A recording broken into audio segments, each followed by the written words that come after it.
Cabo Frio, no dia 8 de agosto, nós vamos iniciar um curso de formação de militância. Esse é um curso que já vem há alguns anos, começou através da juventude do PSDB, e agora a gente está ampliando para a militância dos diretórios.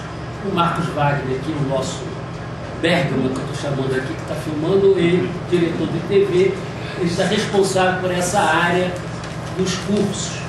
Então nós vamos iniciar em Cabo Frio, também combinamos com a Inal agora, vamos fazer em Caxias também, e um outro também na área lá da região dos lagos, pelo menos estão certos, esses 3 cursos.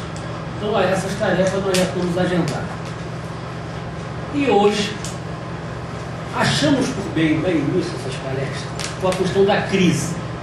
Isso porque a crise está aí, é um fato onde nós leigos, às vezes, ficamos muito preocupados, porque a televisão, um dia eu acho que está tudo bem, no outro dia eu acho que está tudo acabando, e de acordo com o noticiário, a gente fica mais deprimido ou menos deprimido, ou às vezes até eufórico, né, achando que está tudo bem mesmo.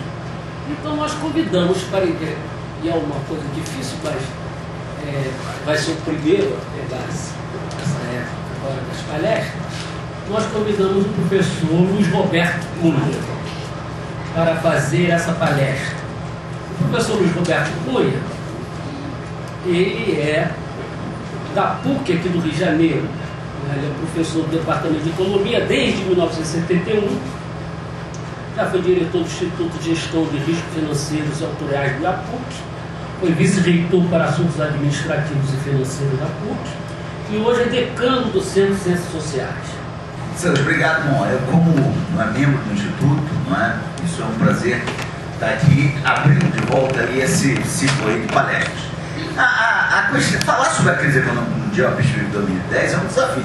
Se o Silas disse que eu nem me lembrava bem o que eu falei na época lá da Câmara, eu acertei, eu diria que agora eu vou acertar também, porque agora eu vou dizer o seguinte, eu não sei o que vai acontecer e vocês vão ver exatamente por quê. Então, eu já parto do princípio que eu vou acertar, porque na verdade, não é? O grande desafio dessa crise é exatamente derrubar qualquer possibilidade de você saber com um pouco mais de segurança o que é o futuro. E eu vou começar exatamente tentando fazer uma coisa para apresentar para vocês um pouco do que são essas crises no mundo. O mundo, na verdade, essa é uma grande crise, mas ela é muita das muitas crises financeiras, bancárias, econômicas que ocorreram no mundo ao longo de séculos e séculos. Esse livro do professor Charles Kindleberg, que é um professor americano, um velho professor, chamado Manias, Pânicos e Crash, está na 5ª edição, em 2005, é a bíblia das crises econômicas e financeiras do mundo.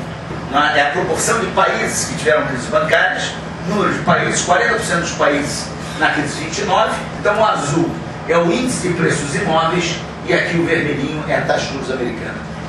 E agora o juro zero. Agora, o que é impressionante é exatamente a bolha imobiliária. A bolha imobiliária não começou recentemente, não. Ela começou lá no final dos anos 90, isso é um índice.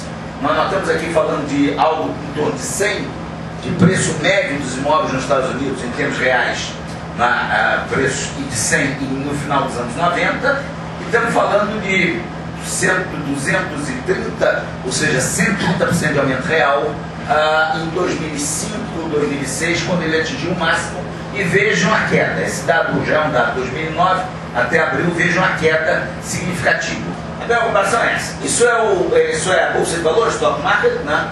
O azulzinho é 29, isso aqui são meses após a crise. Vejam que nos Estados Unidos, 36 meses depois do início da crise, a Bolsa ainda estava caindo.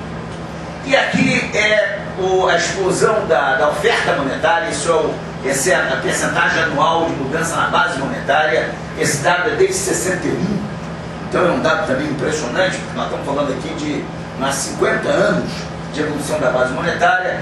Aqui é o 9 de setembro, que também foi um período drástico, a economia paralisada por 3 ou 4 dias. Vejam a brutalidade, isso já voltou um pouquinho, do aumento da oferta monetária. Não precisa ser um monetarista, e eu não sou um economista monetarista, mas quando você injeta tanto dinheiro assim na economia, esse troço não vai dar certo lá na frente. E aqui eu vou falar de 3 coisas importantes antes de entrar no Brasil. A China e os Estados Unidos, irmãos siameses. A China consegue segurar o mundo ou volta para dentro, porque essa é a grande discussão. Mas e a questão fiscal no mundo desenvolvido? Primeira é a China. Esse é um gráfico interessante. Isso aqui é a divisão do fluxo de comércio nacional, da balança comercial dos Estados Unidos.